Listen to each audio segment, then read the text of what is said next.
Hey there, Ken. Hi, how are you? I'm well, thanks, Ken. Yourself? Thank you. Good, buddy. Good. Yeah. How's everybody there? We're doing really well, mate. Well, great. And we just really want to thank you and let you know of our gratitude for your support in the whole process. You and all the people over there who've been right behind us all the way through. It's just been wonderful. Well, thank you. We're delighted to see things getting in gear.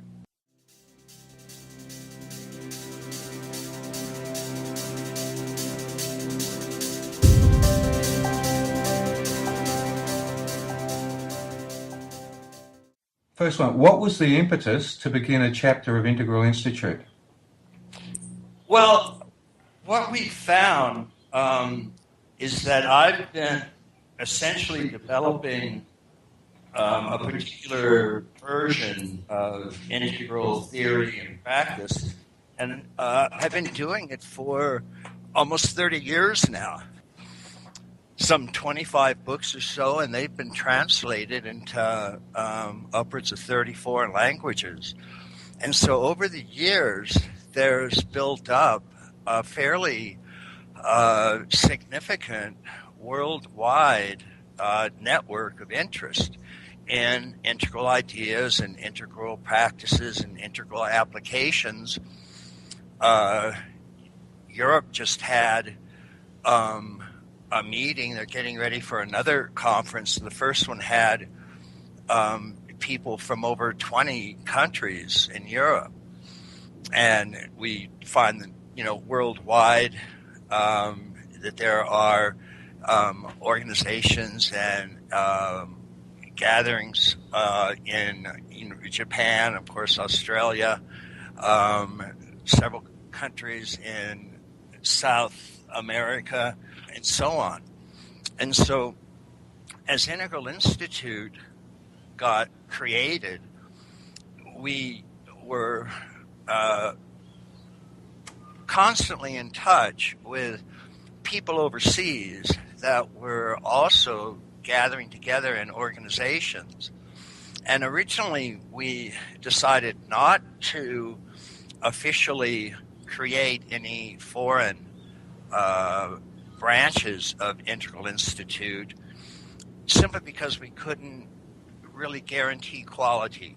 We didn't know exactly what individuals overseas would end up calling integral and what they wouldn't.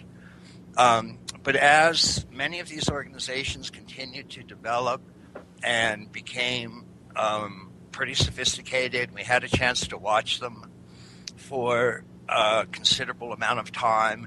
It became clear that we could, with a great deal of confidence, start to create a network, international network of integral institutes in various countries. And we have upwards of about a dozen countries that are now sort of on the runway, ready to take off. And certainly Australia and Brazil, for example, and Germany, Hungary, Spain, ready to go. And so we're feeling very confident about that. And in particular, as we get our own website in a new version up and running, then a large portion of it is going to be devoted to this international network of integral institutes. And so people will be able to share, the work that they're doing from various countries. And that's very exciting because there's really an enormous amount of material being generated all over the world. And yet we still don't really have a way where they can all be in touch with each other and see the exciting avenues that each other are taking. And so we're really looking forward to that. I think it's going to be very, very exciting. Where would you like to see Integral Institute in 5 years' time? In Australia. Yes. I think so. Well, Australian II in 5 years might, for example, have various numbers of outreach programs in place. One of the things that we look to Integral Institute for, in whatever country it's in, is as an educational outlet and informing people in any number of disciplines, medicine, education, art, therapy, politics. Journal of Integral Theory and Practice has articles now from over 50 different disciplines, all reinterpreting the discipline in an aqual integral fashion. So we know it works, and it works well. And it also, for the first time, gives a common language that, for example, somebody in business can talk to somebody in art. Yes. And they can actually understand each other and say, oh, yeah, I get it. I see what's going on. So outreach and educational programs, I think, would be important. It's possibility that there would be various partnerships formed as well. So we have, for example, there are already a lot of coaching organizations. Mm-hmm. There are a lot of business consulting organizations. There are a lot of physician and nursing organizations that have all adopted an integral approach. And so you might end up partnering with various ones of those types of organizations. Hopefully a website would continue to grow, and you could offer courses, workshops, seminars. It's particularly as the integral population itself grows. Right now, depending on which developmental model you use, it's looking like there's around 5% of the population in Western countries that are at integral levels of development.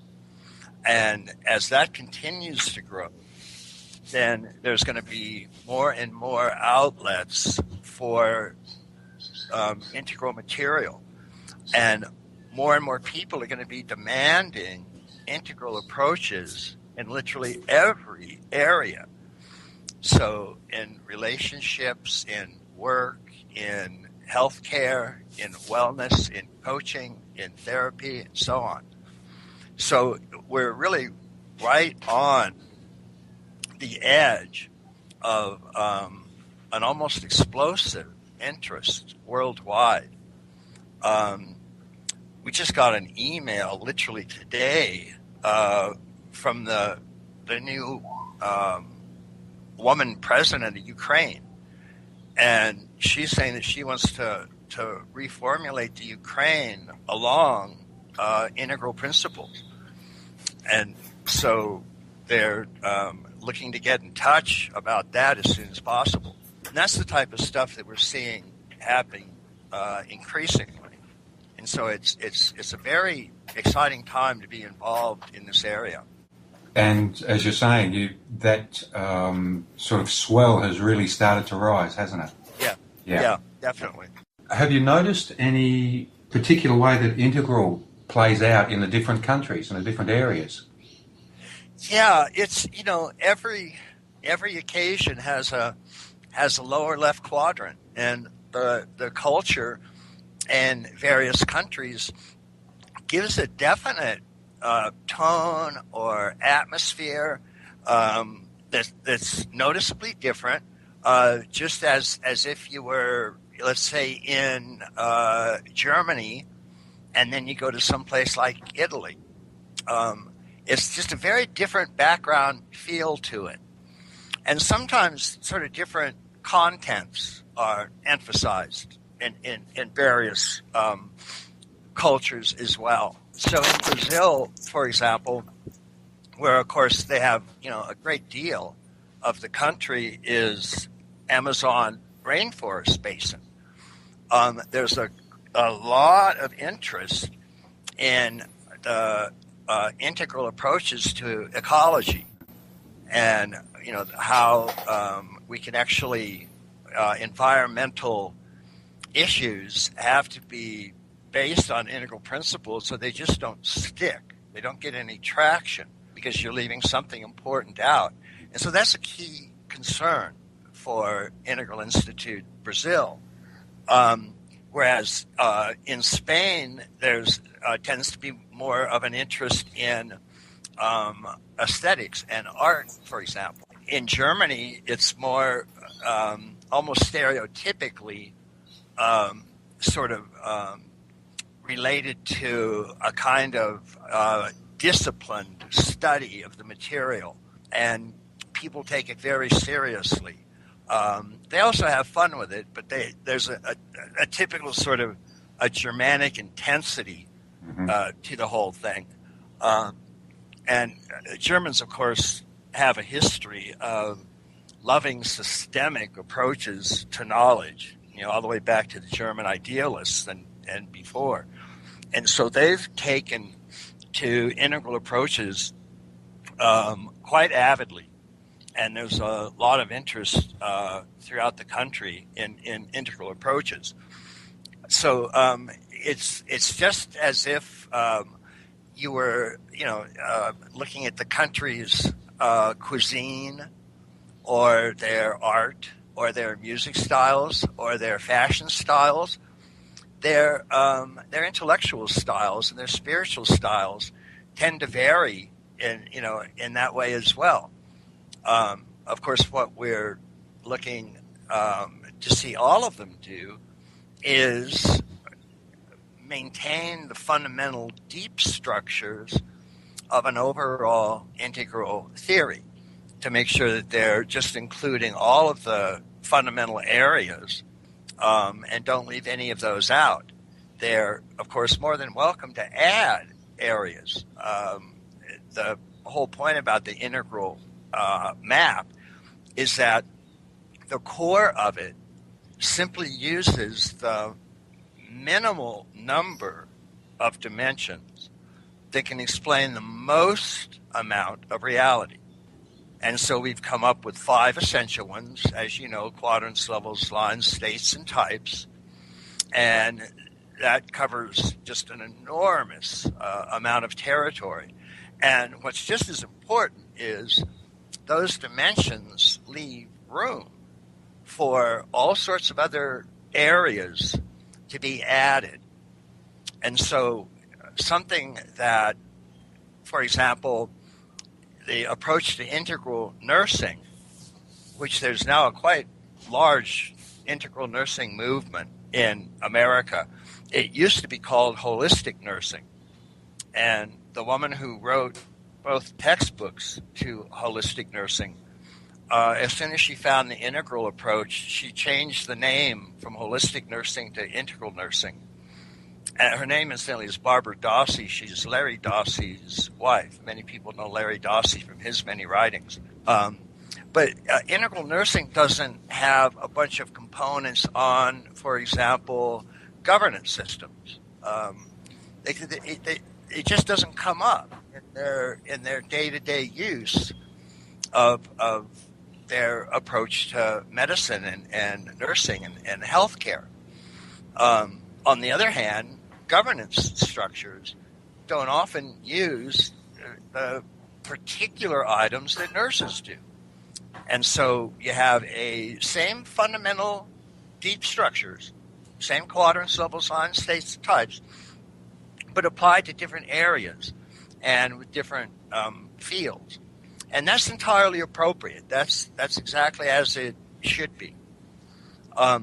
So we also find the kinds of differences in culture to culture as well.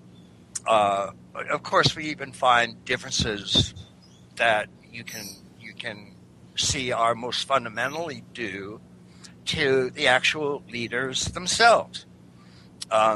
Different people have different particular interests or concerns, and so some people will end up emphasizing some aspect of integral, and others will tend to emphasize other areas. we particularly see a difference in, for example, the spiritual background. In overall integral theory, spiritual development is an important component, and it's particularly related to state development because the paths of the great liberation, the paths of the great traditions, invariably move through a set of meditative or contemplative states of awareness, classically outlined as gross to subtle to causal to turiya or witnessing to turiyatita or ultimate non-dual unity consciousness. And so that's an important component. Some people stress that, other people don't stress it as much. So we'll have, for example, some business consulting firms don't include a spiritual component at all. And others make it an essential part of what they're doing. And all of that's fine as long as there's an awareness of what you're doing and you've made a conscious decision to move in that direction. So we see this sort of unity and diversity among integral approaches themselves. This will sound too harsh, but it's almost like a privilege of habit or privileging habit. It's like where we look from is where we will generally look to, in a way. Right. And even though we may well have the integral perspective, right, it can be very hard to actually look outside of our own borders. Yeah, that's definitely true. Jonas Oganowski from Brisbane firstly would like to extend his gratitude for you allowing us this opportunity to engage. And his question is, what tools or mechanisms would you recommend to ensure IIA Australia is governed and driven from an integral centre of gravity? That is, what are some of the key signifiers that distinguish a fledgling institute that is integral, while importantly embracing all healthy first-tier stages, as opposed to being another green collective? Even within myself, I notice mean green perspectives overriding and sneaking into my interactions, opinions and behaviours, often deceptively disguised as integral. So anything Integral Australia can learn from Integral Institute's teething phases. Yeah, this is a crucial issue. The first version of Integral Institute that I started, I simply invited around 500 people, that mostly from America, to get started. And these are people that were simply fairly well known in fields such as spirituality or transpersonal psychology or some such. And they were divided into 10 different branches, such as integral business, integral psychotherapy and psychiatry, integral education, integral politics, integral art, and so on. And we met for about the first year, and I was curious that while the discussions seemed really lively and everybody seemed excited and so on, there wasn't an actual large number of actual projects that were being undertaken. And at one of the meetings, I actually found 7 guys from the 50 folks in integral business were having a sort of separate meeting themselves. And so I poked my head in and said, what's going on? And they said, well, to be honest, we're sort of working together because we think we're the only ones that are actually at integral, and most of the other people seem to, even though they talk integral, they seem to have a green center of gravity, and so we couldn't get anything really done. We got frustrated, and so we kind of split off and we're working ourselves on this. And I said, well, yeah, I'd sort of noticed that. Let me look into it. And I actually went through all 50 members of all 10 branches. And I found about the same thing. About 6 or 7 people out of 50 in each of the branches had a psychograph that cognitive was at second tier and center of gravity was at second tier. And then the rest of the people almost invariably had a psychograph that was cognitive at second tier and center of gravity at green. So those individuals talked integral and walked green. And so I just kind of slowly and somewhat quietly gathered together these 6 or 7 people from each branch and went over and created a new version of Integral Institute. And that one started to actually accomplish things.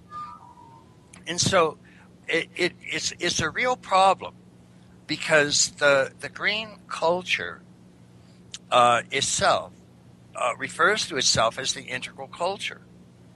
And Paul Ray's book on cultural creatives, which largely are made of green individuals, claims that it's the integral culture and so on. And so it's just one of the real difficulties in this field is that the integral levels emerge out of a green level. And so green is always kind of there in the background. And it's very, very common to have cognitive, which generally runs a stage or two ahead of most other stages, to poke its head into integral, second tier, teal, turquoise, vision logic, centauric, some such, and its center of gravity to trail a level or two behind. And so it remains at orange or green often. And that can really turn out to be a grave problem because the actual direction that such an individual takes will be fundamentally green. And so it's keeping an eye out on green is a problem. And there are sort of two fundamental dysfunctions that develop in relation to green. And one is a hidden fixation to green, where one retains a fair amount of identity with green, only it's submerged as a shadow subpersonality, and nonetheless still has a very decisive hand in the person's ideas and their behavior. And another is to actually dissociate green and develop not a hidden addiction to it, but an open allergy to it. And then just heavily outright condemn green anything. And what the individual is actually doing, of course, is projecting their own green shadow and reacting to it.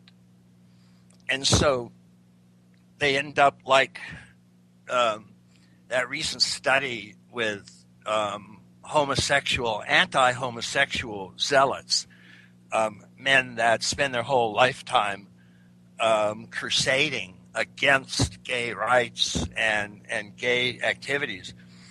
And yet when they were actually studied by psychologists and they were shown homoerotic imagery, they got more aroused than the typical straight male. So in other words, they had unconscious homosexual tendencies that they were projecting. And they were trying to get rid of their homosexual shadows by getting rid of homosexual men. And that's essentially what happens if you have a green shadow and you project it. And you try to get rid of your shadow by trying to get rid of green in the everyday world. And of course, green is a significant and necessary stage in development for everybody. But the problem is green already has thousands of organizations devoted to just green desires, wants, needs, activities, and so on. But green integral, second tier, has virtually no organizations or institutions that are developed with it in mind. And so we really have to be careful to make sure that we're doing our own individual life practice to transform beyond any green impulses or tendencies or ideas that we might have, and to fully embrace our integral awareness and our integral possibilities and our integral potentials, because that's what we want to act from, and that's what we want to present, and that's what we want to organize, and that's what we want to represent. And the very fact that green thinks of itself as integral and wants to be integral, but just isn't quite there, it's sort of halfway there, so to speak, makes it really problematic. And this is particularly the case for the leaders of an organization. Consistently, we have studies in the world of business, for example, looking at integral or integrally organized business firms. And what almost all the research shows is that the one absolutely necessary thing for those businesses to be integral is that they have a CEO who's integral. If the leadership is integral, then the business, the organization, will generally follow along. But if the leader's not, then the organization will fail dramatically at transforming into an integral firm. So that's one of the main things that we want to look for. And we've had a case or two where individuals with really strong remaining first-tier tendencies got in positions of leadership. And in every case, it was a disaster, just an absolute disaster. Most members who were actually at Integral noticed it right away and got very alienated. And, of course, it was sort of impossible to actually engage the particular individual with that kind of conversation. They would sort of admit theoretically it was possible, but because they didn't themselves feel like they were not integral, it was hard to get the point across. So I would particularly watch out for that, and then, of course, encourage members at large to keep up their own integral life practice so that they can continue transforming. I've got one here from Ralph Milberger, and he's in Brisbane. Thank you, Ken, for the opportunity. It's deeply appreciated.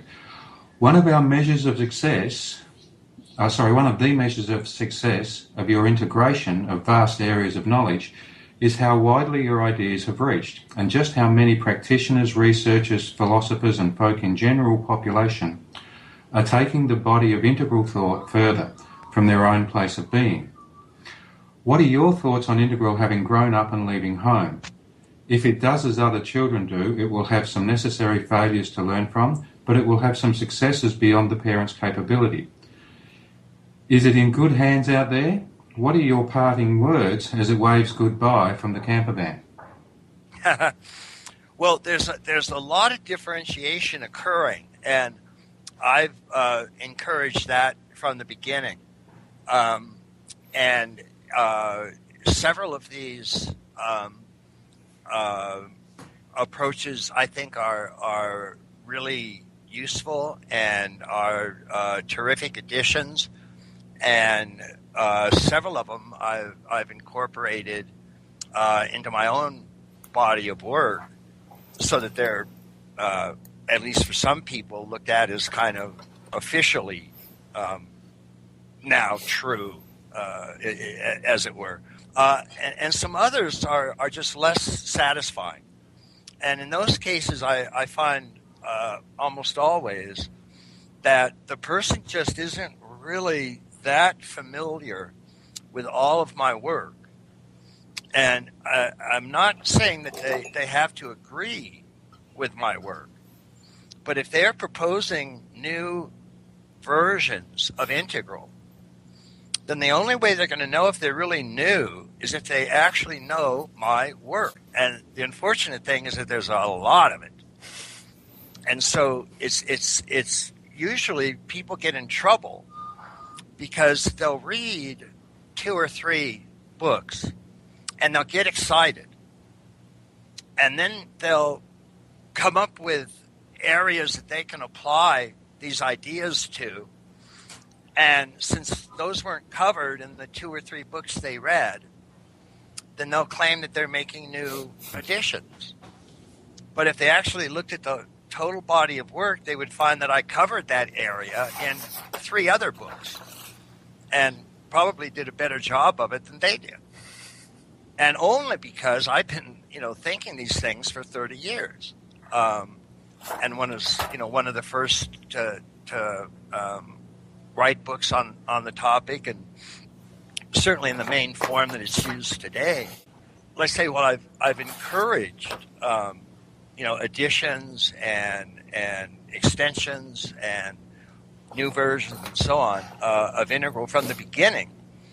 The only ones that really end up doing a good job are the ones that really know my work well. And having, sort of looked it over top or bottom and then found areas that could use addressing, have made suggestions. Those are usually well thought out. And when I find them, I'll usually incorporate some version of them in one of my future books. So it's still stage of differentiation and moving out into just radically, different areas and different forms. And the Aqua framework is still, by and large, the main version of Integral that's being used. But again, even in that version, individuals are always invited to adapt it and apply it in their own areas according to their own novel requirements and their own unique versions. And those are always encouraged. And one of the things that we are looking to do, particularly with the international network of Integral Institutes, is to provide a forum where people can make all the sort of new types of suggestions and additions that they want to.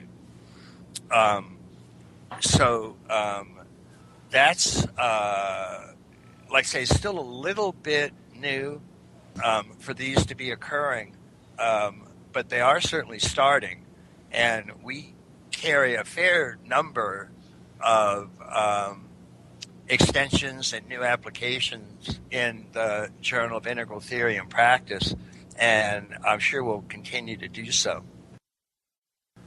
Ken, I think we're getting reasonably close to our time now. I'm just wondering if a more personal, I suppose, based question here. I know for myself, I've there was actually a zone one, if you will, sort of experience when I started to see the beauty and the fullness of the model. And I'm wrapping in a few people's questions here. It's like we'd be really interested to know is like what was it like for you as you started to unfold with, I suppose, the awareness of that integration of all that is, of the isness, of the thusness. Right. And to be able to somehow or other bring that down into a grounding, more intellectual. Right. Well, it was interesting because I began my sort of my integral quest, so to speak, really when I was in my late teens, and I had gone to college and then Duke University in the medical program, and found that I just wasn't answering the questions that I really want answered. And so I thought the reason was that medicine wasn't creative enough. You just sort of learned a given set of facts and information, and then you applied it to people. It's sort of like a glorified plumbing job. So I switched to biochemistry, where I could do research, and I thought that would handle my discomfort. And after getting a master's in biochemistry and almost completing a doctorate, I just found that wasn't doing it either. Biochemistry was still just stuck looking at a flatland exterior materialistic world. And I had a lot of questions about interiors and awareness and consciousness and enlightenment and waking up and so on. And so I started my practice of meditation, contemplation. I started with Zen practice. And as I was doing that, I began studying, other forms of world philosophy and essentially kind of psychotherapy in the broadest sense. And what became irritating was that all of these major schools of psychotherapy and contemplative spirituality, they all seemed to disagree with each other. And so that was just very confusing. So I was, in addition to sort of being unhappy, I was unhappy and confused. And so it seemed that to get from the state of unhappy to the state of happy, I would first have to get from the state of confused to the state of unconfused. And that meant finding some way that these systems would fit together. And it just didn't occur to me that one of them would be right and everybody else would be wrong. Because I couldn't imagine human beings spending an entire life devoted to something that was entirely wrong. I just don't think the brain, as I say, I don't think it's smart enough to be wrong all the time. And every approach would have to have some degree of truth in it. So instead of asking which approach is right and which approach is wrong, I started asking what approach can include all of them. And that was just a very different question.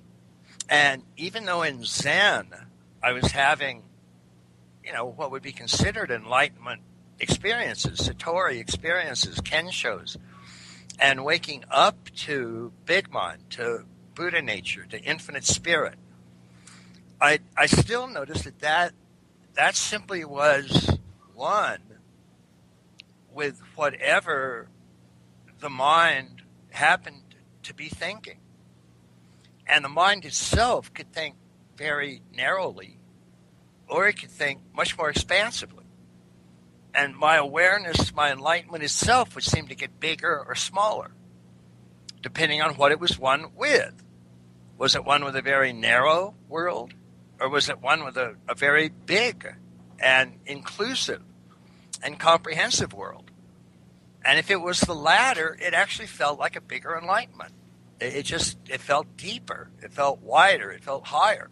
And so in the original insight I had about integral, I was particularly working on sort of the 6 or 7 major schools of what could be called therapy, psychotherapy, spiritual therapy, in the broadest sense.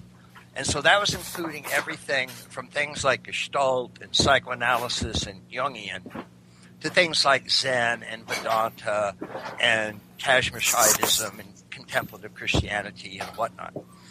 And it finally dawned on me how to sort of fit those all together. And the general idea, which I expressed in a book called The Spectrum of Consciousness, which I wrote when I was 23, was that consciousness didn't exist in just one dimension or one level, but that there were 6 or 7 major levels or bands of consciousness, much like a spectrum, like a rainbow. And that each of these different major schools of therapy were dealing with a different level. And so each of them were right when they were dealing with their own level, but didn't have much to say of use when dealing with other levels. And those levels were dealt with best by the school that was actually addressing that level directly.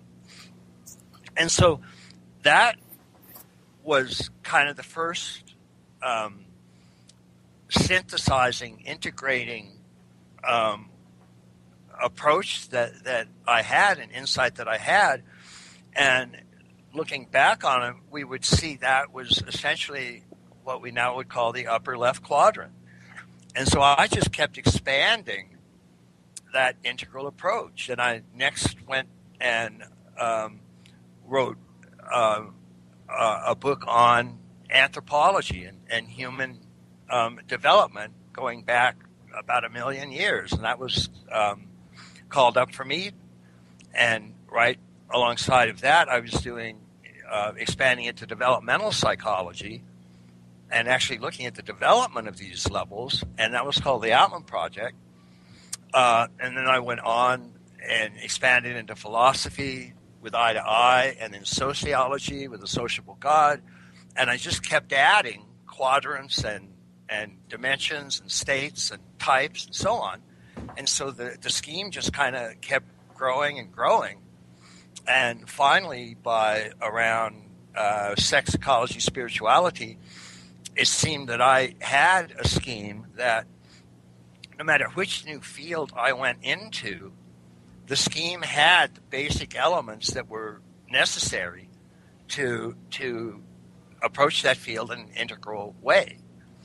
And so that's what we ended up calling the quadrants, levels, lines, states, and types, or the Aqua framework. And that's remained essentially similar since sex, ecology, spirituality. Although, again, I'm always on the lookout for anything new. And while we're always finding new applications and new ways to apply it and new approaches for it, still haven't found any fundamentally new dimensions that we need to add. As soon as we do, we will. But so far right now, most of the excitement is coming not from changing the framework, but from finding ways to apply it and from finding actual practical applications in the real world, like how to redo the Ukraine. So that actually changed not only my sort of, my approach to the relative world, but my experience of absolute spirit as well. And of course, the Eastern traditions maintain that enlightenment is the union of emptiness and form. And emptiness, of course, is itself formless, without space, without time, traditional, eternal, unchanging being. But the world of form evolves and unfolds, and you can have more or less form. And you can have a very narrow, partial approach to form and include only, for example, science or art or only politics or whatever your specialty is. Or you can embrace a framework that's much more inclusive and comprehensive. And when you do that, what you're doing is just finding more types of union of emptiness and form, because your form is getting bigger and bigger and bigger. And of course, that's what evolution itself does. Evolution started out with just a few material subatomic particles. And those grew into atoms, and those grew into molecules, and those grew into living cells, and those grew into more and more complex organisms until we get the human triune brain, which has more synaptic connections than there are stars in the known universe. So wholeness of form keeps growing and growing and growing, and our realization gets fuller and fuller and fuller. And so that really had an impact on me in a very both personal as well as transpersonal impact. And I think a lot of people experience something similar in their own case, and so they get a kind of aha experience when they first really get the integral vision, and it's just a kind of a little sort of satori in itself, and mind expanding, and yet at the same time something that they recognize. It's a territory that they already are at, and this is just a map that reflects that territory fairly accurately, and so they can look at this map and have an aha experience because they've already experienced that territory. Thank you, Ken. Your expansiveness, your generosity is genuinely appreciated by so many people around the world. And I hope you can feel yourself being buoyed by all the good wishes from here down under. And we just really want to thank you for today's offering. Well, thank you very much, and congratulations to Integral Institute Australia. Wishing you all the very best, and of course you have our full support here, and I'm looking forward to our future interactions.